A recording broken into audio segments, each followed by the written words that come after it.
ఆదిశేషుడు విష్ణువు ప్రతి అవతారాలలో తన పక్కనే ఉండేవాడు అనే విషయం మీకు తెలుసా? ఆదిశేషుడు కేవలం నాగరాజు మాత్రమే కాదు, విష్ణువుకు విశ్రాంతి పీఠం, రక్షకుడు, సేవకుడు, అలాగే సహచరుడు అని హిందూ శాస్త్రాలు చెబుతున్నాయి. క్షీరసాగరంలో విష్ణువు యోగా నిద్రలో ఉండగా ఆదిశేషుడే ఆ సుఖసనంగా మారి ఆయనను మోస్తూ ఉండేవాడట. లక్ష్మీదేవి కూడా ఆ సమయాలలో ఆయన చరణాలలో దగ్గరే సేవ చేస్తూ ఉండేది. విష్ణువుకు భూమిపై అవతారాలప్పుడు కూడా ఆదిశేషుడు వేరే రూపాల్లో అవతరించి ఆయనతోనే ఉండేవాడని పురాణాలలో చెబుతున్నారు. రామావతారంలో ఆయన లక్ష్మణుడిగా జన్మించి అన్న రామునికి నిద్ర లేకుండా సేవలు చేసేవాడని చెబుతారు. సీతాదేవి వేరుగా ఉన్నప్పుడు కూడా రామునికి ధైర్యం ఇచ్చింది కూడా ఆ లక్ష్మణుడే.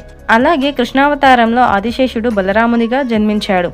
బలరాముడు కృష్ణుడికి బలం, ధైర్యం, రక్షణ అని భావిస్తారు. వామనావతారంలో భూమిని మోసే శక్తిగా, నరసింహుని ఉగ్రత సమయంలో రక్షణగా ఉన్నాడని కొన్ని పురాణ కథలు సూచిస్తున్నాయి. అయితే కలియుగంలో వచ్చే కల్కి అవతారంలో కూడా ఆదిశేషుడు ఆయుధంగా లేదా సహాయకుడిగా ఉండవచ్చనే నమ్మకం.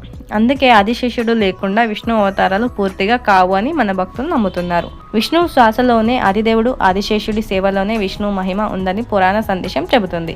ఈ స్టోరీ ఇంట్రెస్టింగ్ గా అనిపించి మొదటిసారి విని ఉంటే ఈ వీడియోని లైక్ చేసి మన ఛానల్ని సబ్స్క్రైబ్ చేసుకోండి.